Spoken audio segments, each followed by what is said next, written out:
नमस्कार, live cities के night bulletin दिन भर बिहार में आपका स्वागत है। मैं निशा। खबरों की शुरुआत करेंगे, लेकिन उससे पहले एक नजर डालते हैं आज की सुर्खियों पर।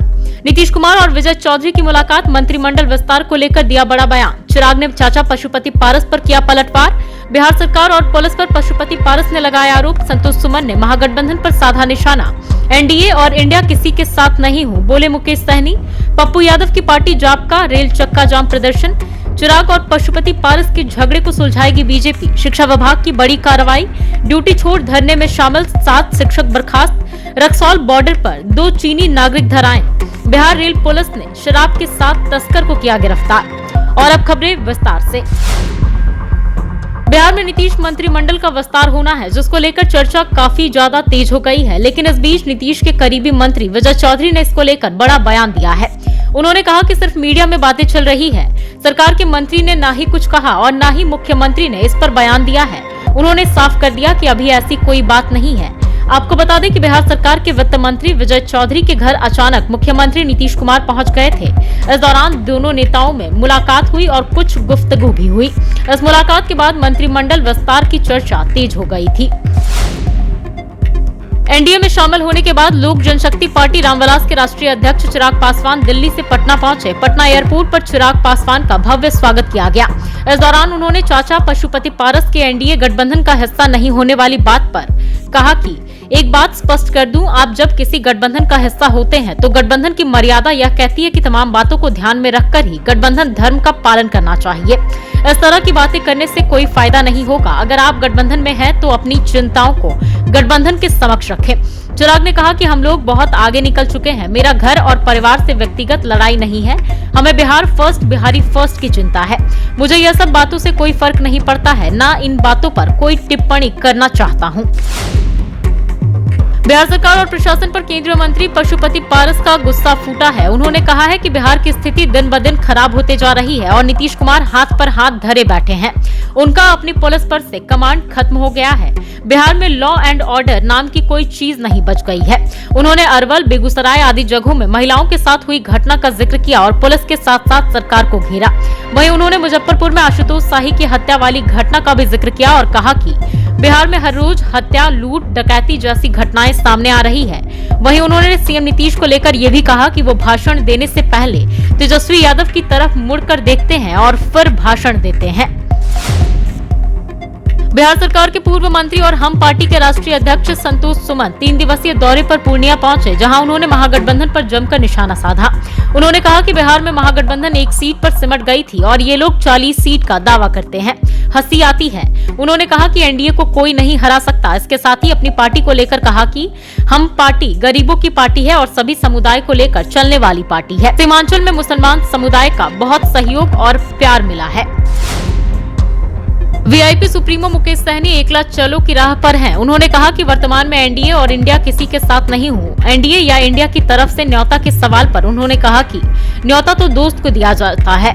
अमित शाह, नीतीश कुमार और तेजस्वी यादव से राजनीतिक संबंध के सवाल पर कहा कि हमारे व्यक्तिगत संबंध सभी से अच्छे हैं, लेकिन हमारी राजनीतिक पार्टी है और विचारधारा की लड़ाई लड़ रही है। हमारे समर्थन से सरकार बनी और हमें ही बाहर कर दिया। उन्होंने कहा कि हम अपनी पार्टी के साथ हैं और निषाद समाज के भविष्य के लिए काम कर रहे हैं। 6 पूर्व सांसद पप्पू यादव की जनाधिकार पार्टी ने रेल चक्का जाम का अभियान चलाया और बिहार सरकार के खिलाफ प्रदर्शन किया। इस अभियान को सफल बनाने के लिए पटना में पप्पू यादव खुद रेलवे ट्रैक पर उतरकर ट्रेन को रोक रहे थे। वहीं उनकी पार्टी के नेता और कार्यकर्ता अलग अलग जिलों में ट्रेन को रोक रहे थे। जाप का यह रेल रोको आंदोलन बिहार में हो रही शिक्षक नियुक्ति में डोमिसाइल नीति को लागू करने और मणिपुर हिंसा के खिलाफ किया गया। पप्पू यादव और उनके समर्थकों ने पटना के सचिवालय हॉल्ट पर रेलवे ट्रैक जाम किया। इस दौरान मौके पर मौजूद पुलिसकर्मियों और रेल डीएसपी के साथ धक्का मुक्की भी की गई है। कुछ देर के हंगामे के बाद पुलिस ने प्रदर्शनकारियों को रेलवे ट्रैक से हटा दिया। चिराग पासवान और उनके चाचा पशुपति पारस का झगड़ा जो जाहिर है। चिराग अब एनडीए का हिस्सा हो चुके हैं और पशुपति पारस पहले से ही एनडीए में है। ऐसे में दोनों हाजीपुर सीट को लेकर अपना अपना दावा ठोक रहे हैं। दोनों के बीच काफी ज्यादा ठनी हुई है। ऐसे में अब बीजेपी दोनों का झगड़ा सुलझाने को लेकर पहल कर रही है। इसको लेकर पूर्व उप मुख्यमंत्री तारकिशोर प्रसाद ने कहा है कि दोनों अपने क्षेत्र में अच्छे और बड़े नेता हैं। समाज में उनकी अच्छी पकड़ है, जिसका लाभ एनडीए को मिलेगा। उनके झगड़े को बीजेपी सुलझा देगी। वहीं हाजीपुर सीट को लेकर उन्होंने कहा कि अब दोनों एनडीए का हिस्सा हैं, तो ये एनडीए तय करेगी कि कौन कहां से चुनाव लड़ेगा। राजधानी पटना में 11 जुलाई को हुए शिक्षकों की मांग को लेकर हुए डेरा डालो घेरा डालो धरना में शामिल हुए सिवान के 7 शिक्षकों के खिलाफ शिक्षा विभाग का डंडा चला है। विभाग ने सख्त कार्रवाई करते हुए 7 शिक्षक को बर्खास्त करने का आदेश जारी कर दिया है। इस मामले में शिक्षा विभाग ने नियोजन इकाई को पत्र लिखा है। आरोप है कि शिक्षा विभाग के आदेश के बावजूद सिवान के 7 शिक्षक ड्यूटी छोड़कर सरकार विरोधी धरने प्रदर्शन में शामिल हुए थे, जिनकी पहचान धरना प्रदर्शन के वीडियो फुटेज में हुई है। इससे पहले आंदोलन में शामिल 16 अन्य शिक्षकों के खिलाफ भी कार्रवाई करते हुए स्पष्टीकरण पूछा गया था और जवाब से संतुष्ट नहीं होने पर कार्रवाई की बात कही गई थी। रक्सौल बॉर्डर से भारत में अवैध रूप से घुसपैठ करते हुए 2 चीनी नागरिक को भारतीय सुरक्षा एजेंसी इमिग्रेशन विभाग ने हिरासत में लिया है।